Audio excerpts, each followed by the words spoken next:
So let's talk about briefly a strategy for bulk report or data flow migration, leveraging this data governance. So we're imagining a scenario where, and I think this slide deck talks mainly about reports, but I didn't want to make two versions of this. But if you need to recreate a bunch of reports or recreate a bunch of data integrations, what's a way to tackle that is efficient, that leverages sort of data governance processes, but also set yourself up for the long-term knowledge base for documenting the report catalog or the data flow catalog. So here's a strategy that you can adopt or adapt, and for what makes sense for you. So the first is to start off with an inventory of your existing reports or system integrations. We'll just, for the sake of this, we'll talk about reports. So just dump out of raw list of all the reports, right? Maybe you're putting that in the catalog already, or maybe not. So you know, here's the 1,000 reports that we have in the old system. Right. The first thing you want to do is prioritize these reports based on need in the new system. So you don't want it to be dealing with 1,000 reports, right? Because there may be 800 of them that are either duplicates or variations, or you don't care about, or is not important. So you want to prioritize these based on like absolutely needed, like will need soon, or needs in 6 months, or don't need, and try to really winnow this list down to critical, year one reports that you're going to need. Right. So maybe you've gotten that from 1,000 down to 200 reports, or 100 down to 50 integrations, or whatever those things might be. So yeah, filter these reports to only the ones needed now that after you prioritize and filter that list down. Right. Then this next step is something that you will want to do either in bulk before you start, or one at a time as you do this. But you want to curate these reports in the existing system with the goal primarily of documenting the current functional requirements. So what do I mean by this? I have a report out of the old system that was, a sales report by salesperson, by product, by quarter, or whatever, and we're using it all the time, and it's an important report. But you know what? Like, we don't really know what it's using to determine who's the primary salesperson on this. What if more than one person worked on it? We don't know the logic of that. It's just a report that we have for a long time. So what you say, if the goal is to recreate this report in the next system, then the first thing you want to do is look at this report and say, I need to document functionally what it does.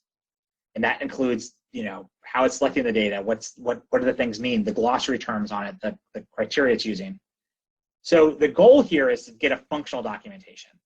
Now, why do we want to document in the old system instead of just on the new system? Well, because there's a very good chance that the only way you really understand functionally what it's doing right now, if it works and you trust that report, is to sort of technically document what it's doing now and reverse engineer these functional requirements. And I'm not saying you have to do this universally, but it is, if you go in to try to document the old reports, knowing that you're going to recreate it, it's going to be helpful to have that old report there and to work in that report and see, well, how is it pulling this? Where is it pulling it from? What's it doing? And you still want to have the functional details documented and the technical details, because next thing we're going to do is we're going to move these functional details over to the new reports.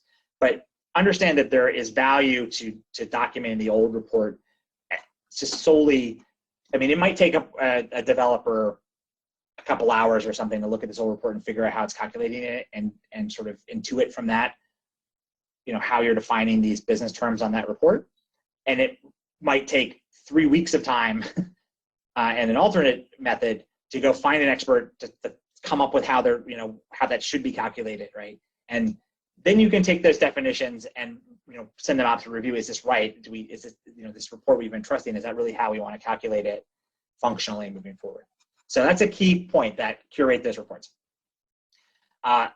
With those, you want to build out your business glossary for each one of those things that you document. Maybe you're just doing it functionally, but get those functional definitions there.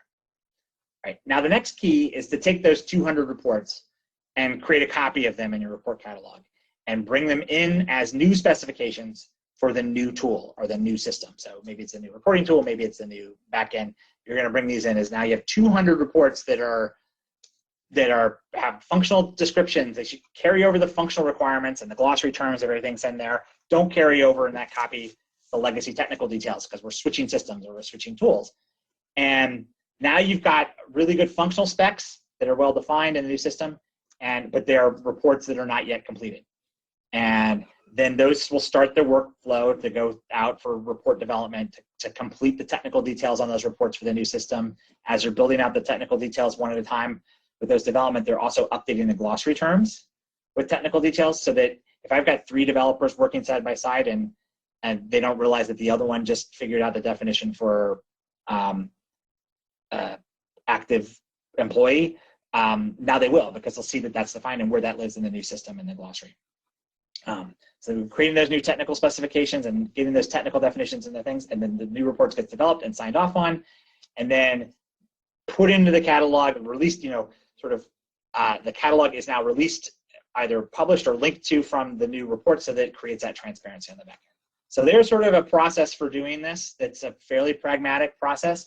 That you may be doing something similar to this, but the point is, the key here is leveraging some of the the ability to look at what the old report was, and then the glossary as a common shared element between report writers to make sure that you're not doing rework or inconsistent answers.